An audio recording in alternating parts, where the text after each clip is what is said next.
Janino from France. I'm Daniel from Bulgaria. Morning. Morning. And we're going to interview you together, if it's okay with you. Yeah, sure. We're going to record the Skype conversation, if it's okay as well. Fine, yeah. Okay, cool. So can you first present yourself briefly and Big Brother Watch? Oh, well, I'm the director of Big Brother Watch. We were a campaign group founded in 2009 to defend civil liberties and protect people's privacy. And as a campaign group, we work on issues from CCTV to data protection through to the kind of surveillance and mass surveillance that we now see after the Edward Snowden revelations. Okay. What do you do for the internet freedom, and what's the role of NGOs for internet freedom? Well, I think internet freedom is going to be a critical issue for the future of society, given the reliance that everybody has now on the internet every day in all kinds of different aspects of our lives. And for NGOs, I think the really important role we have to play is to hold national governments to account, both what they do at home, but then also what they do internationally. And that sometimes might be through their foreign policy. Equally, it might be through the international governance structures that currently operate. But then I think NGOs also have a responsibility to educate the public about the risks and the responsibilities that they have when it comes to using the internet safely and ensuring that it remains an infrastructure that benefits the public, not just nation states. And speaking of nation states, we're talking about the European Parliament. You took part,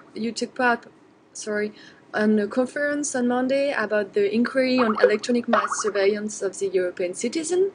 What do you think about this inquiry from the European Parliament, so from like an institution? Well, I was there on Monday to discuss.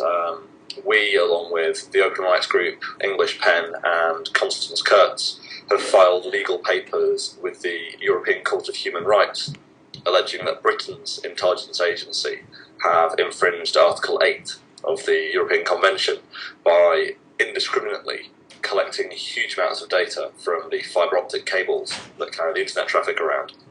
And I think the reason the European Parliament is really important is because that gives European citizens a voice where perhaps it may not be that the German citizens are not complaining to the German government about something the German government has done.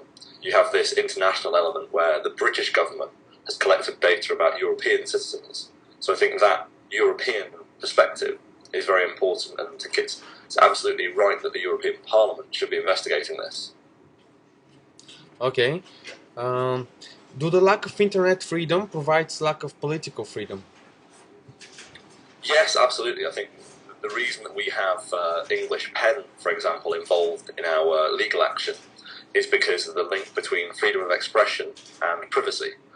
And I think that when you look at the broader range of issues that come under the internet freedom umbrella, it's absolutely right that there are some fundamental parts of civil society that depend on those freedoms, whether it's the ability to access information without governments interfering, whether it's the idea of communicating with other NGOs or journalists or just other citizens around the world without the fear that your communications could be monitored, and then the ability to disseminate information out of your country into other countries to share knowledge about what is happening and about whether it's human rights abuses or commercial corruption. And internet freedom is an essential part of holding nation states to account. Yes. Can you give us any example of the expansion of the surveillance power? Because you talk about the English, I will use the word spying on EU citizen. Do you have any example of that? Do you have any proof? Well, we already know through the revelations of Edward Snowden a degree of what's happened. The Tempora program specifically is the program that collects data from fibre optic cables. But then we also know that, and this has been confirmed by the US government, the relationships around information being shared. So the German government has had access to data, so has the British government, from programs run by the United States. And I think if you look at the reaction of countries like Brazil, who have seen serious in their eyes, economic espionage taken against their state companies, or indeed the cyber attack which allegedly originated from Britain against Belgacom. And I think there's now enough in the public domain that the American president is absolutely right that we do need to have a root and branch debate about how much surveillance people are comfortable with in an internet age. And I think it's very disappointing that that debate hasn't happened in Britain yet. Yes. And finally, do you think social media can be a good way for citizens to express their political views? Well, I think we saw in the Arab Spring Yeah, some exactly. good examples of how social media, but equally in the Arab Spring we saw the Egyptian secret police using social media to lure out the opposition activists to arrest them. So I think social media comes with risks as well as benefits. Now that might be everyday privacy concerns about Facebook, or it might be more sinister use by the secret agents of the state using social media to carry out their activities. So I think it's now an essential part of daily life, and it is going to be a very important part of political discourse. But I think we still haven't got to a point yet where it can be trusted to be the only platform where political activists can actually organise, because there are still those threats that remain. And do you think this conversation and this political debate should happen in Britain and in France and in all the nations separately, or like a big debate in Europe is more important? Both, I think. Actually, I think in Britain we need to have a really deep debate about how we oversee our intelligence agencies, a system that really hasn't been changed from the same antiquated principles that underpinned it after the Second World War.